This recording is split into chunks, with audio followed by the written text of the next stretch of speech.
May I have your attention, please? The podcast World Awakenings, the fast track to enlightenment, is now on the air. May I have your attention, please? The podcast World Awakenings is now on the air.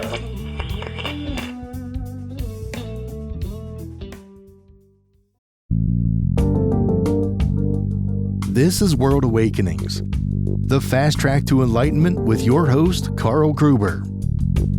World Awakenings is a podcast dedicated to opening your mind, your heart, and your eyes to the fact that the world's population is now, more than ever, awakening to all things metaphysical and spiritual, and just how they play an all-important role in our daily life. So join Carl on this enlightening experience as he interviews metaphysical and spiritual experts to discuss, debate, and delve deeply into the hows and whys of this worldwide awakening.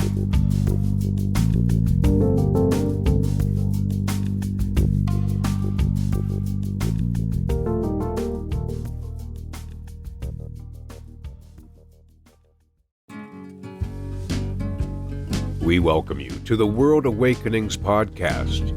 Before we start, we'd like to tell you about a special ebook written by the show's host, Carl Gruber. The 3 Pillars, a simple 3-step process to manifest positive and permanent change in your life. The concise 32-page 3 Pillars ebook will teach you how to become a successful and consistent co-creator of your life path with the law of attraction. Yes, you can manifest the life you truly desire, and the ebook is absolutely free. Simply go to Carl's website, carlgruberlifecoach.com. That's KARLGRUBER lifecoach.com. Click on the header title About Me and get the free download today. Carl Gruber's free ebook, The 3 Pillars, will positively change your life. Welcome to the show that asks one of the most important questions of our times. Why now more than ever are the people of the world awakening to all things spiritual, metaphysical, and enlightening? Hi, I'm your host, Carl Gruber, and this is the podcast World Awakenings, the fast track to enlightenment. I'm so happy and excited to have you join me here as we meet and talk with some of the 21st century's pioneers in all things spiritual and enlightening. And before we meet today's guests, I would like you to go ahead and please click that subscribe button below so that you never miss a single episode of this show, and also help us keep this thing going at the vehicle to help let the light and love continue to shine on our world and its people. Our guest today is Derek Loudermilk. Derek is a professional adventurer and best-selling author of the book Superconductors and the books Activate Your Life, Volumes 1, 2, and 3, and host of his own podcast, The Derek Loudermilk Show. He's also a quantum business coach and the creator of the LEAP method, founder of the Adventure Quest Travel, a digital nomad, and international speaker. And his talents don't stop there, as he is also a former professional cyclist and an extreme microbiologist. So welcome, Derek, man. That's some awesome stuff. You're like a modern Renaissance man. I love it. Oh, Carl, thanks for having me. And thanks for the introduction. Yeah. I love to try new things. So can't avoid it. I would say, how the heck did you go from being a professional cyclist and a microbiologist to being a modern Renaissance man there? You know, when I think it was, now I can't remember his name, the guy who founded Apple. Yeah. he said you can only connect the dots going backwards. And so the story makes perfect sense. It was kind of a non sequitur to go from cycling to, I was a pro road cyclist, Tour de France style racing, but here.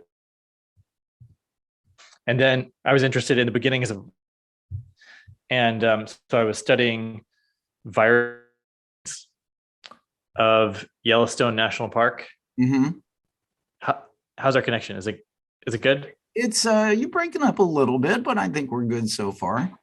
Okay, I'll just talk more slowly. So I was up in Yellowstone National Park, and then I realized the way that science was done in the academic sense is really, really hard. It's super competitive, and all the funding comes through the government, and only about 1% of people get funding. So I started learning to be an entrepreneur, and that's what took me traveling around the world. I was studying business in different cultures, entrepreneurship all around the world, trying to get the best ideas from so many different cultures and bring them back and integrate them into business philosophy that I could teach here. And then 7 years abroad, 7 years of full-time traveling is kind of what kicked me off on my own spiritual exploration.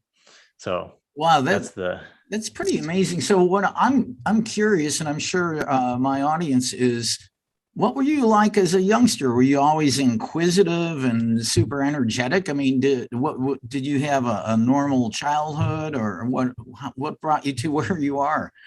Yeah, I was really busy as a kid. I was I was on the US national speed skating team. Wow. Short track speed skating. I was the state math champion, so I spent a lot of time studying high level maths as a 10-year-old, and various other pursuits. I was in a band. I ran cross country. I think you're a runner, so one of my first sports was running. Yeah. And it was just a really full on childhood. Yeah. You still have your cross country spikes?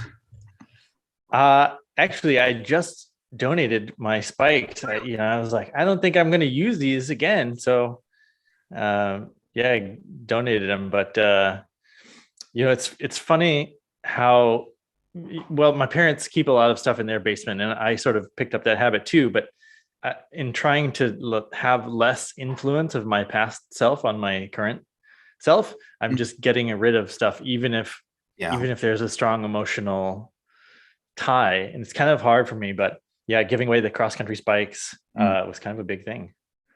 Well, I'll send you a new pair. Okay.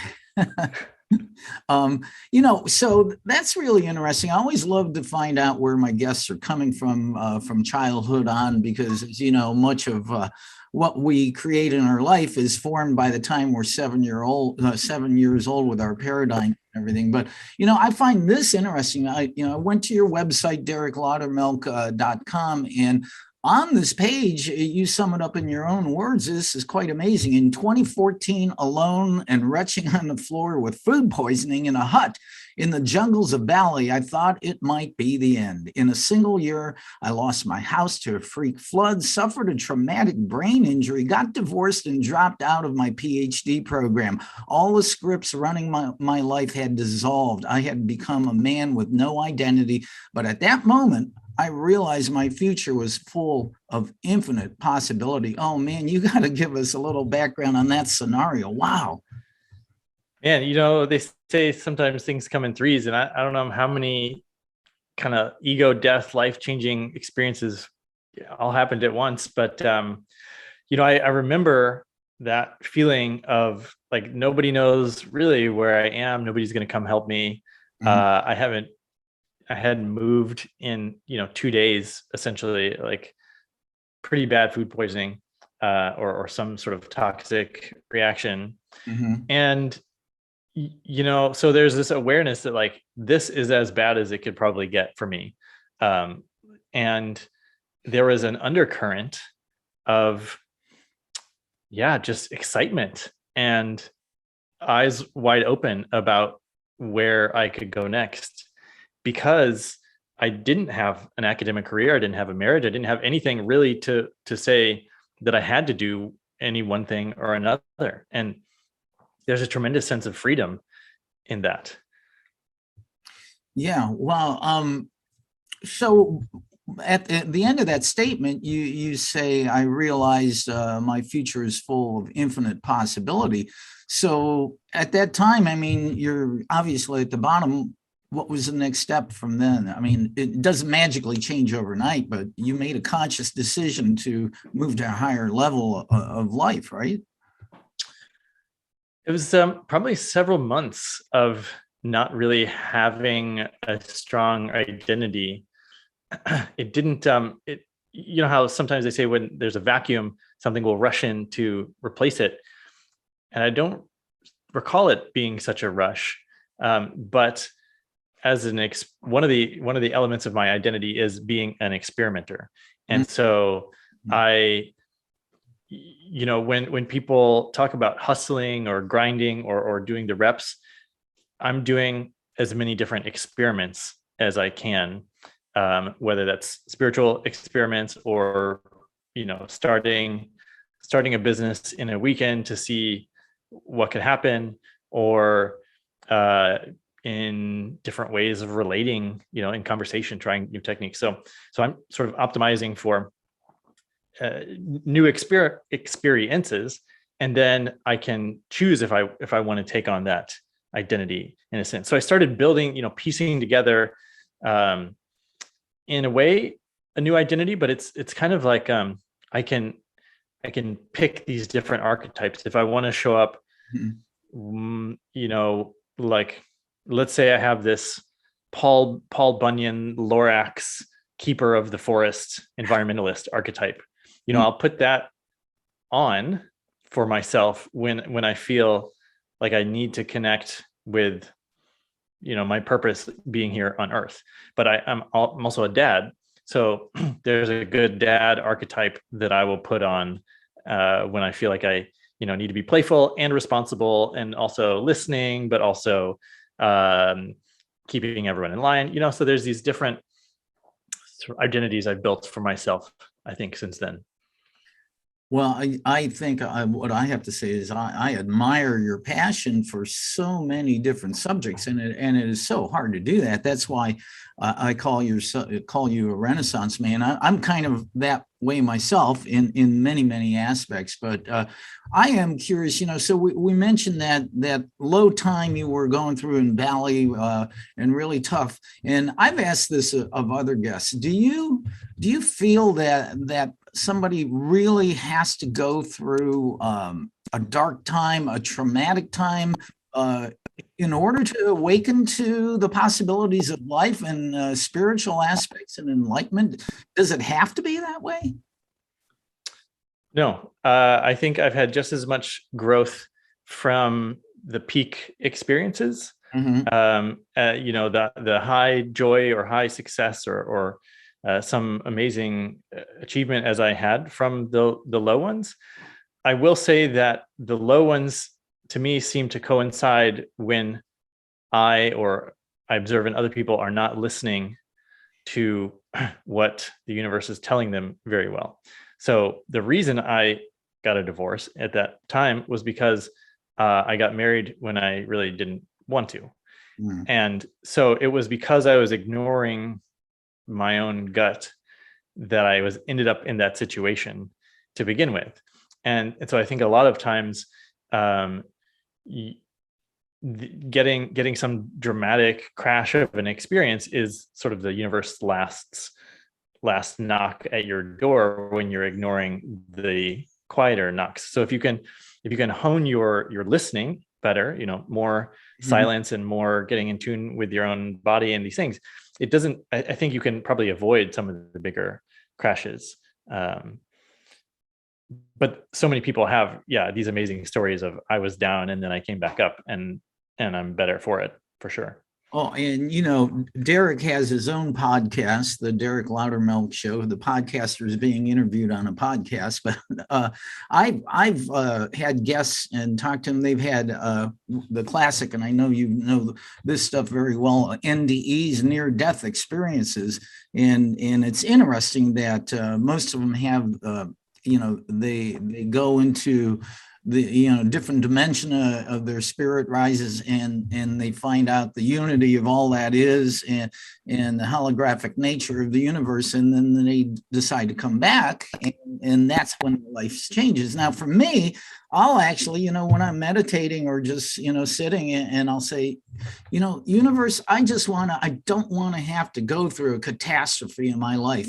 I want to come from this aspect and raise to a higher level. So I think, we have free will and free choice. And I think that's an important aspect of that too. You can decide. Yeah, there's this woman, Jane McGonigal, I believe, and she studies gamification and game theory. And she has this, she ended up healing herself of a traumatic brain injury by playing her way through it, giving herself little quests to go on and, like up leveling her character, which was the like concussion syndrome character. And then she developed this whole theory of so there's post-traumatic stress and there's post-traumatic growth. But then she also realized there's post-ecstatic growth, which is utilizing these sort of peak experiences in order to shift yourself, so they're just as technically available as traumatic experiences in terms of shifting how you view the world. Yeah, I like that. I like that concept. But, too, as you and I both know, and many of our listeners, everything is energy. And energy is nothing but a frequency wave of up and down and up and down. And I think our lives follow that similarly. We're never going to stay at the peak completely. Even if you're a guru sitting on top of a mountain, at some point, you're going to come down in the valley and then you come back to the peak. I think the difference is, if you can grab a hold of your life experiences, understanding, once you do come down in the valley, those low, darker areas, or what do they call the dark night of the soul, because of what then you can actually pull yourself back up consciously, say, okay, this is not what I want. And you raise your energy back up. And I think that's beautiful. If you can get to the point of understanding that, there are some people who get in the valley and they stay there for 20, 50, 70 years and they never come out of it. And that's sad. One thing about envisioning this sine wave, right? There's a starting point and then it goes down and up, and you can permanently shift the whole wave itself to different levels. So if you're with repatterning for neurons, for example, that just going to make sure we have go ahead and talk about the neurons again, because we got you cut out storms here. So if you're taking advantage of neuroplasticity and you're doing things like hypnosis or retraining your neurons different mental patterns, and permanently shift your happiness set point. And so the oscillations, your genetics say you should be happy, 70% of the time, and you oscillate up and down from there. Mm-hmm. But through meditation and these other practices, you can go up to 80, right? And then the oscillations begin there, right? And so you may still get the same amplitude of highs and lows, but your set point is different. And so a lot of this on the biological, physical side of things, the work can be used to frame where your natural state normally falls. I like that. I like that. That's beautiful that you pointed that out, because I never thought of it that just raising your entire frequency all at once. That is very, very cool. Which leads me to this. Again, I really looked at everything that you offer on your website, and you talk about 50 plus metaphysical methods that you've studied and experimented with. Tell us about them, and did using them help you raise your level of consciousness and enlightenment? And what are some of those 50 metaphysical methods? Yeah, okay. So the ones that I'm most excited about right now, lucid dreaming and using dream time, not only to better understand myself and the nature of reality, but also to get things done in the physical world.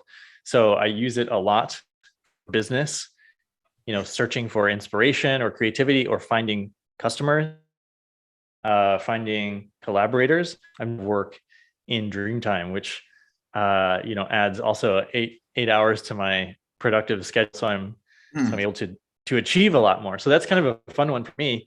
And I first encountered dream time actually found me somehow. She's herself an oracle, and she messaged me from out of the blue and said, "You're supposed to be my coach. You're supposed to be my business coach." And I was like, "Amazing! I'm glad the universe you in the right direction." But she said, "Let me do so you can understand. Let me give you a session." And one of the things she told me was that, and this was, I was expecting first son, and I was feeling a little worried that my adventure days were going to be reduced, and I would feel sort of depressed because I couldn't go do exciting things because I'd be spending more time, being a parent.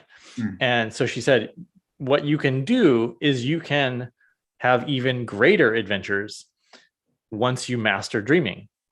You can learn to lucid dream, and there you can, practice instantly manifesting and shaping your world.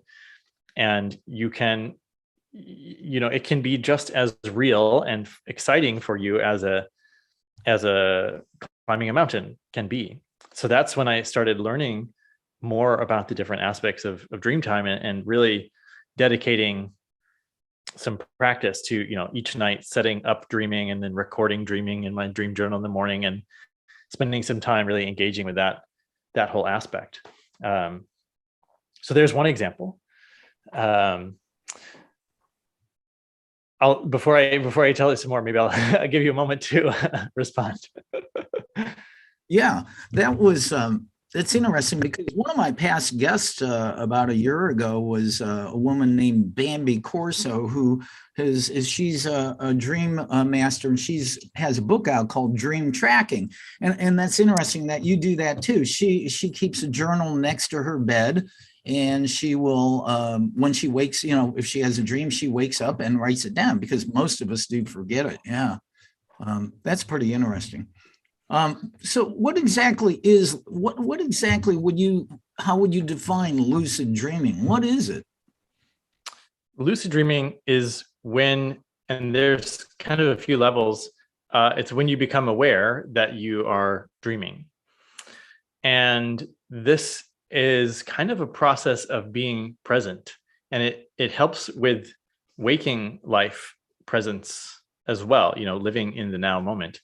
And so if you're present enough in your dream, and you're paying attention to what's going on, you can accurately assess whether you're dreaming or not. So for the listener, ask yourself right now, are you dreaming? Are you dreaming? Yeah. And most people would say, no, I'm not dreaming. Well, then the next question is, how do you know? How do you know you're awake and not dreaming? And this assessment of your reality in your state has you pay attention to these things about, okay, am I dreaming? And so a lot of times, and I would say really gullible during dream time. So a dragon comes, and I'm like, yeah, totally normal. Or I'm flying my bed around like a race car, and I'm like, yeah, totally normal. And so if you're just assuming that all this stuff is normal and accepting, you're not applying any assessment of it, right? You're just going along with it. So it is a skill to become aware, and you can use a cue, like Carlos Castaneda, Don Juan would say, look at your hands, find your hands in dream time, and that will help you realize you're dreaming and also stabilize the experience for you. Another sort of cue is doorways. When you pass through a doorway, that's just assessing, like, you can use that as a trigger for, am I in a dream or not? And this is really cool, because you can use the doorway cue in your waking life as well, which is a practice that I teach to high performers. So whenever you walk through a doorway in normal waking life, that's when people first see you. Like if you walk into a restaurant or something like that, everyone kind of keeps an eye on who's coming in the door, and they see you, and they make their first impression right then and there, right? So however you walk through a doorway, you should know that's the first impression you're giving off. So you might always be smiling and joyful and standing tall and, being full of confidence in any doorway. So you can practice this at home so that when you go out into the world, it becomes natural. So there's these little cues you can use in dream time that have benefits in the waking world as well. That is, yeah, boy, this is so great. You have such a beautiful perspective on things that I've studied, but I haven't thought of them in that way. It's interesting. This lucid dreaming triggers a spiritual aspect for me, because being a student of A Course in Miracles, the modern spiritual guide, A Course actually states that the goal of the teachings of A Course in Miracles is become a lucid dreamer, because it states that, we're actually in two states of dreaming. One is during the daytime when we're going about in our consciousness, and which is actually a dream. And the other is when we're, quote, asleep, but we're dreaming in that state. So when you wake up, if you can understand while you're walking about your day and going about things, and you understand it is a lucid dream, it really is. And exactly what you said, you can use it to direct your life in better, more beautiful ways. Wow. You have a great perspective. I love it. Thanks. Yeah, it's I always ask people, do you think you're more you when you're awake or when you're dreaming? And I think you probably could guess where I'm going with this. Yeah. Well, tell the audience though. I might guess it, but yeah, there's let's call it this filter of the senses. When you're in the waking state, your consciousness is sort of narrowed through the frame of what your mind and your senses can perceive. So it's like a filter in a sense, or a reducing valve.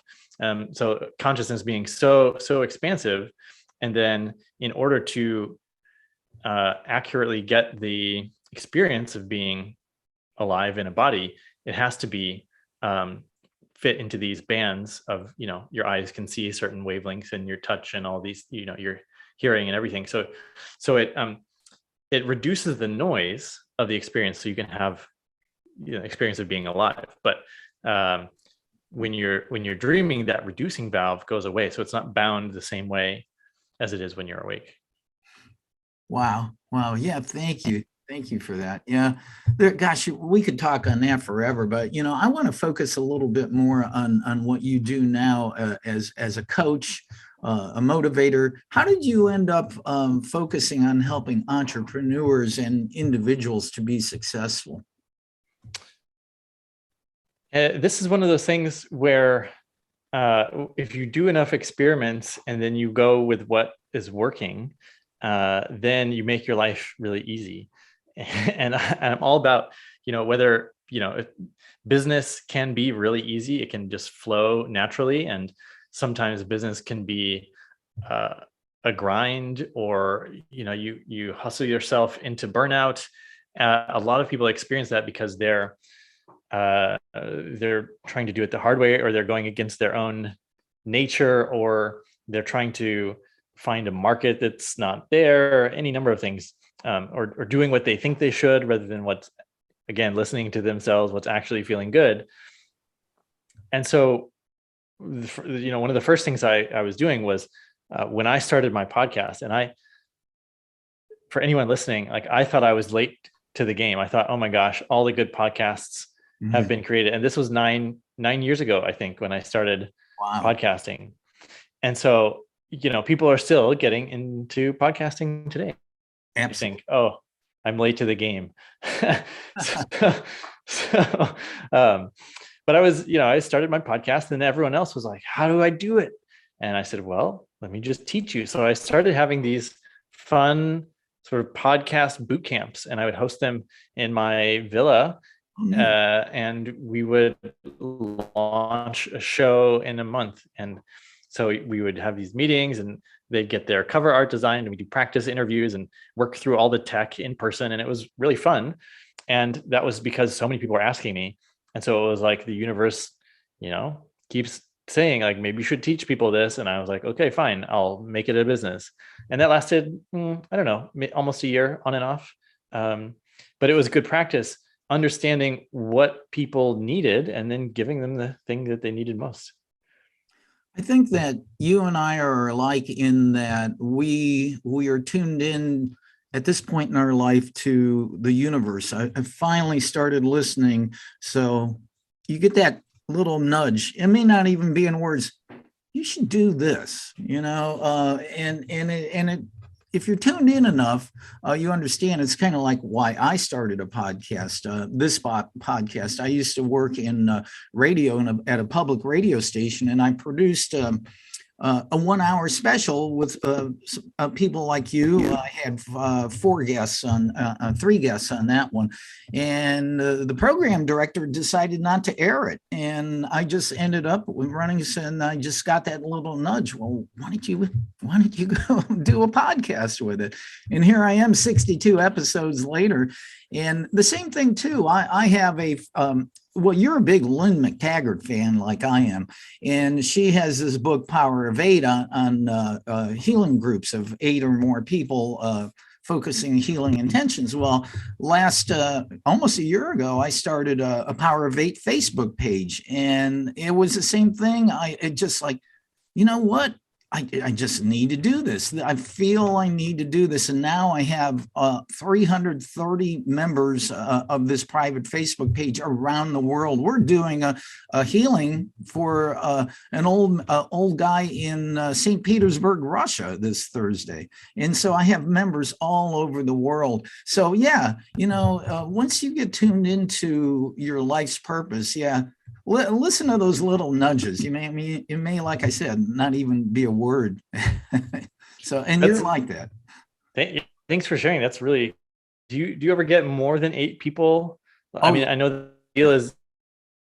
What's the normal thing you get there? Well, I've had as low as 2 people, and then I've had the highest I've had is 16 on one call, on a Zoom meetup. And I mean, literally, I've had calls with people from Spain, Romania, India, tons of people in the U.S., Canada.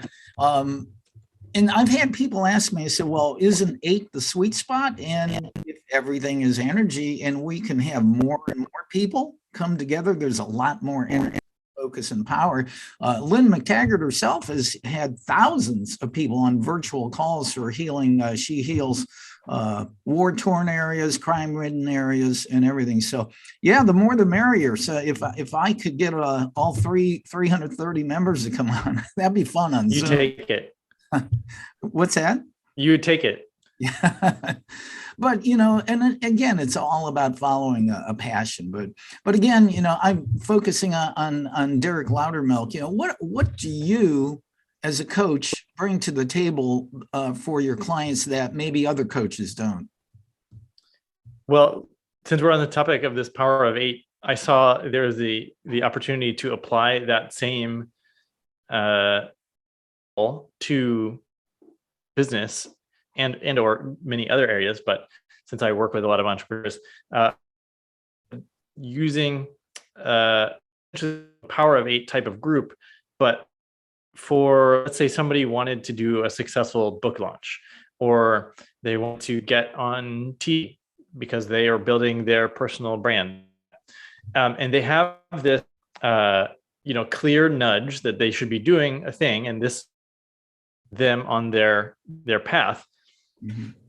Then they will come to the group and say, here's what I want to manifest in my life. And I understand you're a law of attraction expert, and so there's whatever someone's ability or knowledge about the law of attraction is, that can be amplified with the group itself.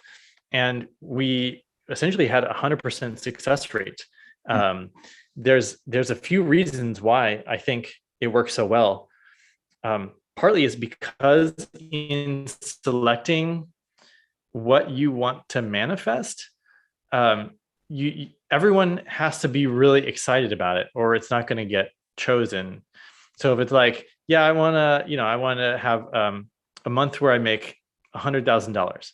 Well, that's kind of exciting, but what's the juice behind that? What good is it going to be for you or the world? Or, why would we, the rest of the group, want to put our will into manifesting this into the world? And so we end up picking an outcome, a future reality that everybody wants to see. Like, so let's say I was like, I want to get on TV because I have a message that nobody else is saying that really needs to be heard about forgiveness, and a new method I have sort of come up with that speaks to specifically this aspect. And we're all like, yeah, I want that too. I want you to do that. So I'm going to support you by intending for that to be, the future reality we all experience together. And so, simply by picking a really good, it can be very motivating. Like I want to help you do that.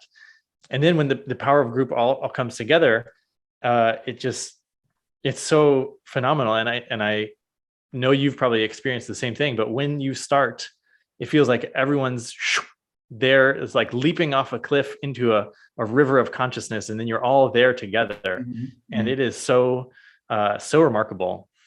And this can be used with people that have no spiritual inkling or practice. And it works simply because they're taking time out of their day to be present and to set an intention about something. It can be very simple. Is that the unified field manifestation technique from Lynn McTaggart that you're doing? That's right. Yeah. Wow. Yeah. Wow. That is a great way. And that is also interesting that you point out, you don't have to be spiritual to participate in this and understand that it works. 100% positive results is pretty good. Yeah. One of them took a long time. I was like, we can't quite say it's 100%. It took 2 years to manifest. And the result was one of our friends. I did this with my college buddies that I see them every year.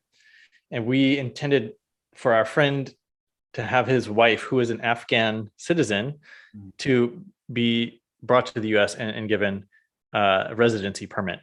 And there was so much global nonsense happening that prevented that from coming true quickly, that it just, it was just a slow manifestation process. But when we finally got the news, I was like, yes, we're back up to batting 1,000 on this one. So congratulations. I love the way you put that, global nonsense. That about sums it up the last years, man. So, well, again, your talents are just phenomenal. I mean, especially at your age, you're like 18 years old. So to be as young, because I'm a little bit older than you, it's taken me a little while to wake up from enjoying my life and try to help other people, which is pretty phenomenal. And the fact that you've got a couple books, tell us about your books, Superconductors, and also the 3 volumes, Activating Your Life. Those look pretty interesting. What are those about? Yeah, I'll Activate Your Life. I'll talk about first, which is it's a series we published, and we have over 100 co-authors now. And these are coaches from all over the world, spiritual coaches, business coaches, life coaches, health coaches. And I realized that there's a kind of a hack, a shortcut to becoming an author, which is these collaborative book projects. Because what we do is we have everyone write a single chapter, which is an exercise or the modality that they have created. So it's a really cool way of establishing your expertise in a field, because it forces you to distill down what you know into your own personal method.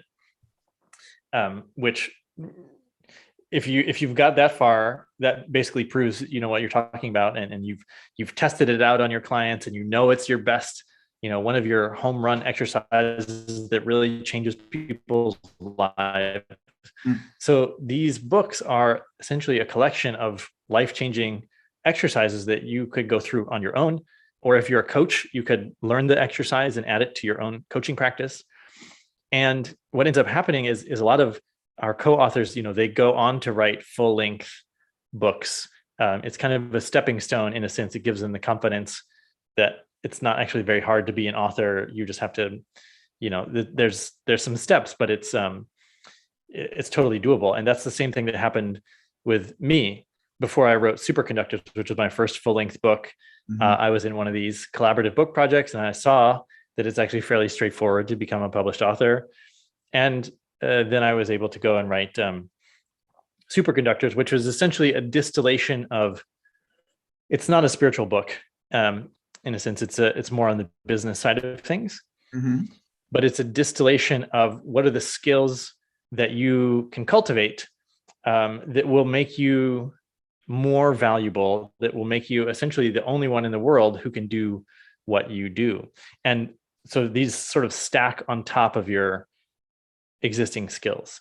So like the ability to be a good storyteller, or the ability for you to manage your own energy levels, your personal state, right? If you can add these to your other skills, and all of a sudden in the world of the marketplace, you become super valuable. Mm-hmm. What I like about what you've done with these collaborative books with different authors, you are actually giving other people from around the world the opportunity to grab to access a greater audience to what they're doing, and everybody has their own beautiful expertise. So that is great. I do know other authors who've been, even myself. I've had a story in a chicken soup book, which Mark Victor Hansen and who was the other guy, I forget. Those two guys started Chicken Soup, and that's the same thing too. That is really cool. Do you have a particular favorite story from one of those authors in one of those books? The first one that comes to mind is a dentist who became a professional wrestler, right. And he created his own technique, which is just him looking in the mirror at himself. And it's the way that he described it is probably one of the most emotional ones for me recently, because I tried it, and every time it's like, you know what it feels like when someone really sees you, another person. And if you can do that for yourself with the mirror, if you can like acknowledge and be present with yourself by gazing in your own eyes in the mirror, then you see yourself with all of your flaws and all of your history and all of the good things about you, and you're not fighting against any part of you. There's such acceptance of here's who I am in this lifetime, in this moment. It really meant a lot to me to read his exercise, and I was happy that it was part of the book. But so many of these have the same effect on different readers. What's important to me might not land for someone else. And so it's great that we have so many of them. And this series itself has sold way more copies than I ever expected. I think we're almost at 20,000 copies now, which is it just blows me away that people are reading and using these exercises. I love that. Going from being a dentist to professional wrestler, that's almost as wacky as, say, being a professional cyclist and a microbiologist and becoming an entrepreneur coach. Who would think of that? I saw a little bit of a kindred spirit there in him as well. Well, I've got to, as I stated in the intro of the show, I ask almost every one of my guests this question, and this is the mission of this show. Why do you think that now, more than ever, the people of the world are awakening to all things spiritual, metaphysical, and enlightening? Well, I'm sure you've heard a lot of really cool reasons. As a scientist, I was really fascinated to learn that, again, we're going back to this oscillation aspect of the, the sine wave of existence. There is a high energy field that the Earth and the solar system pass through every 64.5 million years. Yeah. And if you look at the fossil record, that's when you get these periods of dramatic species evolution. So the rise of the mammals, or the rise of land plants, from sea to land, or going from invertebrate to vertebrate. All these things happen in these cycles. And it's like, so what's happening is the DNA of all the species on the planet is shifting and changing and allowing more possibilities. And so that is there available for us to be part of. And I believe, sometime in the 2012 era is kind of when we started entering that field. And so that's having an effect on our physical bodies to some extent, and our DNA, and the physical material plane as we're experiencing it.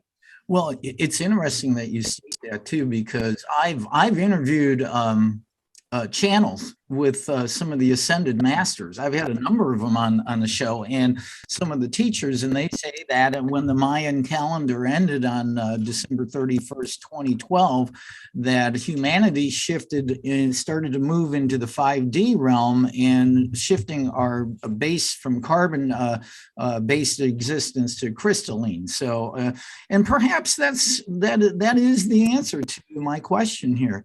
But yeah, I did steal one of the lines you said. I loved it. I wrote it down, the sine wave of existence. I'm sorry, can I steal that from you?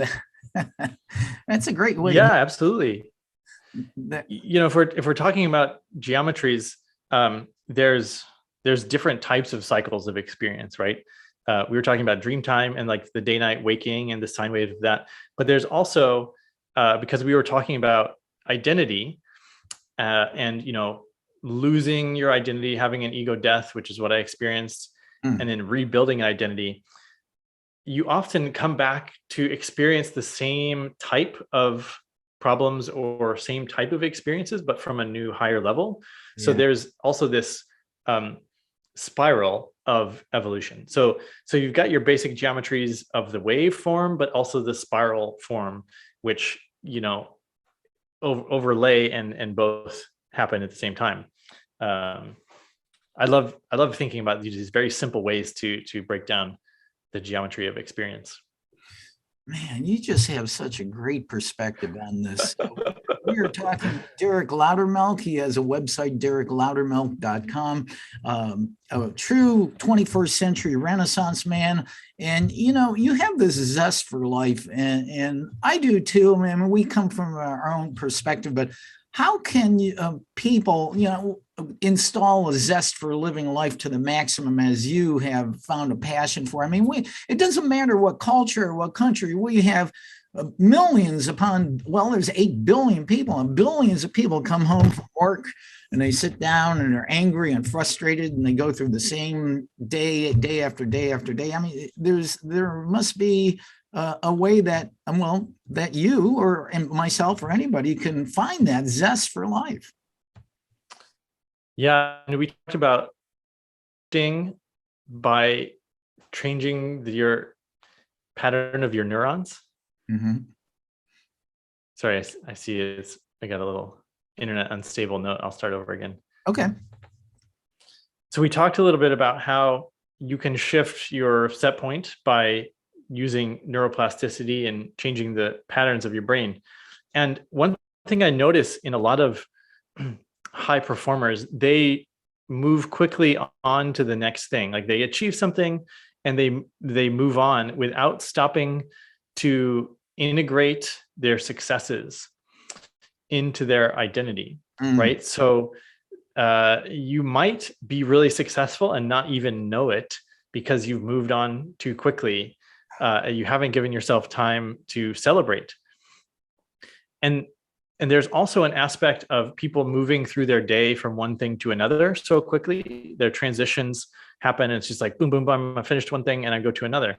Mm-hmm. So there's an opportunity there to pause when something good happens. This could be like you see a beautiful flower, or you're having a meal, or it could be big. Like I just did a successful launch of a product and I'm really proud of it, and whatever it might be. Giving yourself, and it only takes 20 seconds, 18 to 30 seconds essentially, to allow that good feeling or that good experience to sink more into your permanent mental structure. So when people talk about a gratitude practice, it can be, paying attention to when you have a little positive experience, like someone held the door for me, like, and that made me feel appreciated. I'm just going to slow down and really feel that for a full 30 seconds before allowing it to dissipate. And that has permanent changes that happen in the body that go along with it. So it's in a process, slowing down and allowing these parts to these zestful, joyous parts of life to really integrate into your identity. I like that. That's a great way of thinking, that you can just stop for 20, 30 seconds and just celebrate in the moment and allow it to sink in. And it does. I mean, it's almost like, I'm sure you're aware of Abraham, that comes through Esther Hicks. I mean, she's worldwide famous, travels around the world, ascended master, a group of masters through Esther who teach the law of attraction, that it only takes 16 seconds of thinking a thought for it to start creating form on some level, in some dimension, in some reality, and 68 seconds for it actually to start manifesting into your reality. So yeah, by stopping and celebrating for 20 or 30 seconds, you actually make it create a reality in your life. That is a beautiful way of thinking that. We're going to wind up here in a little bit because I don't want to take up too much of your time. And you have a beautiful method of helping people expand and grow. You offer something called the League of Superconductors. What is that, and how can it help an individual succeed in life? Yeah, this is really timely that you mentioned this. I'm in the middle of launching this year's mastermind. It's a mastermind for spiritual teachers and healers and coaches, and it's a way for us to grow our business, our mission together. Part of the objective is, a lot of spiritual entrepreneurs in particular don't have as much training on the business side of things, and we want to make sure that people with a strong mission can fuel their mission with a solid vehicle for income, right? I don't want anything to get in the way of people changing the world. And so that's one aspect that, I teach, and I have a team of coaches, and we bring together this year. There's 24 spots for these spiritual entrepreneurs and change makers, but we're really trying to elevate them on every level. We're working on their leadership. We're working on their personal state management and really achieving mastery. And we're also working on the spiritual practices that we can use for business. And this is kind of what we've been talking about today, is applying a lot of these spiritual concepts and practices and metaphysical techniques in order to make a thing happen with your business. And that's really fun for me. That's very cool. So people can just go to derekloudermilk.com and click on something to join that?